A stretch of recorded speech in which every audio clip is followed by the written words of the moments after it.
welcome to Whispers in the Dark. Tonight's story comes from the edge of a place most of us pass without noticing, a quiet nature reserve outside Dublin. Keep your lights low, and if you enjoy the chilling tales, subscribe now, because some stories are best heard in the dark. The Stickman at Loughview Reserve. My name is Aidan Doyle. I'm 24, grew up in a small row of red brick houses north of Dublin, and I know the safe paths, the ones everyone knows to take. I work at a bookstore by day, and at night I read other people's fear for a living. I never thought I'd have a story of my own. It happened on a Tuesday, the kind of late summer evening that still keeps a little warmth from the day, but the air tastes like rain waiting to start. I'd been at the shop later than usual, reorganizing a new crate of secondhand novels, because the owner, Maeve, is a perfectionist. By the time I locked up, all I wanted was to clear my head, so I walked the long way home through Loughview Reserve, the path I'd taken 100 times. Loughview's mostly harmless, a narrow trail, a few benches, a wooden gate where the path narrows and the brambles grow thick. There's a small bench by that gate where locals sit sometimes, couples, old men with thermoses, dog walkers, and I'd used it 1,000 times to rest and listen to music. That night, I planned to sit, listen, and let the evening wash out the city noise in my head.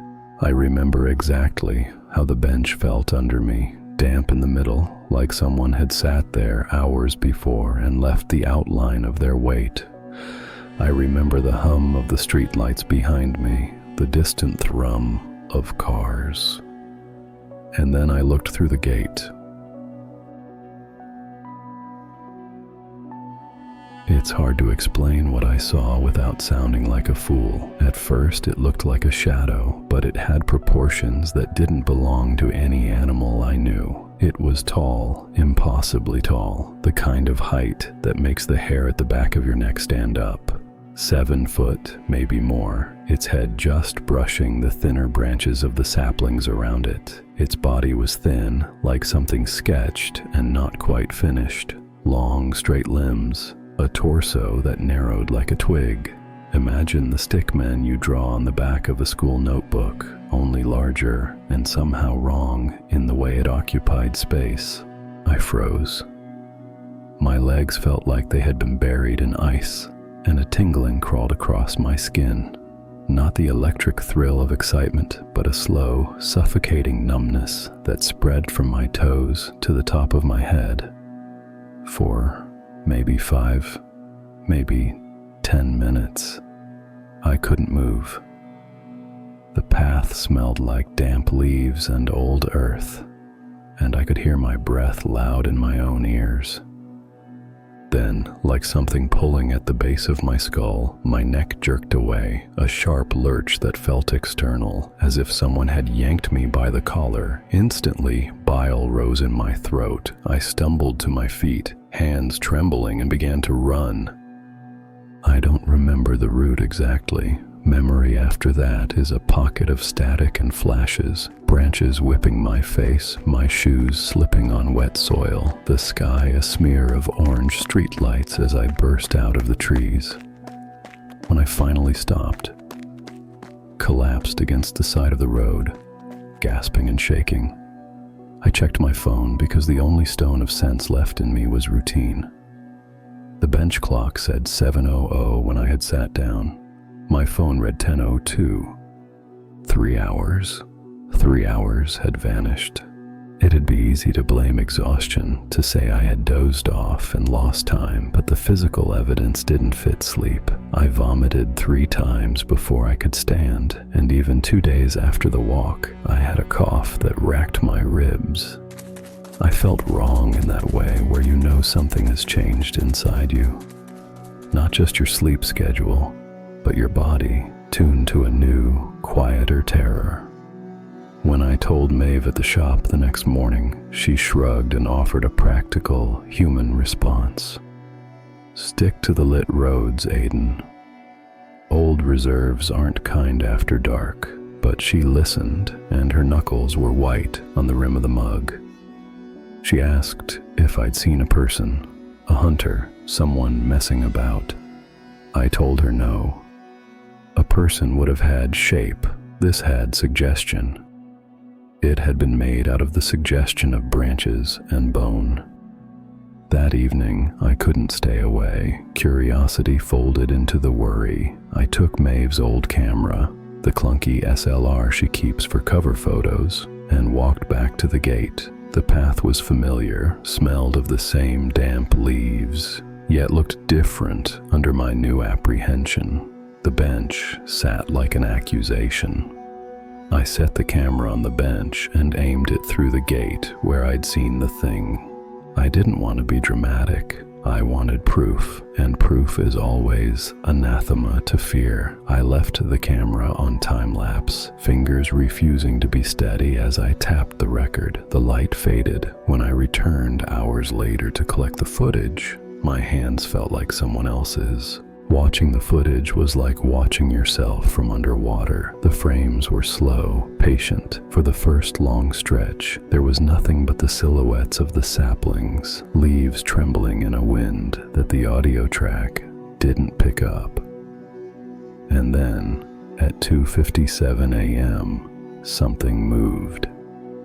It unfolded from the undergrowth as if it had been compressed there for years, not walking. It seemed to unfurl. It rose into the clear space beyond the gate and took shape above the ground, limbs elongated, shoulders forming like angles. The head perched too high, swiveling as something alive would swivel. It didn't come toward the camera. It didn't flee. It simply stood and looked. Not with eyes, with intent. The footage captured it standing there for what looked like hours. At one point, it bent too smoothly and reached toward something just outside the frame. Then it turned its face to the camera as if it perceived the lens, and I felt cold down to the bone. That soundless, humanless attention, like being inspected by a thing that did not think in human terms, was the worst part. It made me realize how small we are when someone else writes the rules of observation. After that night, I could not shake the feeling of being under watch. I'd be on the bus, and my skin would crawl. I'd be in bed, and something would tap the blind spot of my mind and whisper that I was being counted. Breaths, steps, heartbeats. When I finally went to the reserve with Maeve and two neighbors a week later, they found scratch marks on the inside of the gate where no tool could have reached, small scars in the bark of the saplings at neck height of something 7 feet tall. A tuft of something, not fur, not leaf, like pale threads, snagged on a branch. We bagged it and left it for analysis, but the lab said nothing definitive, no DNA match. No origin. People online suggested explanations. An optical illusion. A prankster with stilts. A local folk tale come alive. I read them all and felt each one land like ash. None of them fit the way the air had folded around that shape, the way my body had betrayed me with the instant nausea. Then came the nights I dreamed of being tall and thin and rooted at the gate. In those dreams, I would look through someone else's eyes and watch them sit on the bench. I would feel their weight, the rhythm of their heart, and a longing that was patient and terrible. When I woke, I tasted iron like the room was full of rain and old pennies. The cough lasted for weeks. It started as a tickle and became a hunger, a dry tearing in my chest. Sometimes I'd find myself standing at the gate at dawn, the camera in my hands, replaying the moment where the thing turned to the lens, and I felt as if it had seen past whatever film and light could separate us. Every animal in the reserve seemed to avoid that patch of ground. The magpies would circle and never land. Foxes skirted the path. Even the insects were sparse. Maeve suggested we move the camera, set up lights, bring the police. The police came once, polite but clinical. They took photos, recorded statements, and left with that look of people accustomed to balancing the rational and the ridiculous. They said we'd done the right thing by reporting. They said the footage would be cataloged. I kept waiting for someone to bring closure, for the shape of answers to take on a name, an explanation, a file on a desk with an official stamp. Instead, we were left with an itch. Whether it was a trick of the light or something older, I don't know. But if you ever find yourself leaning on the rail of a dark reserve and you feel the air go thin, remember, not every shadow is satisfied with being a shadow.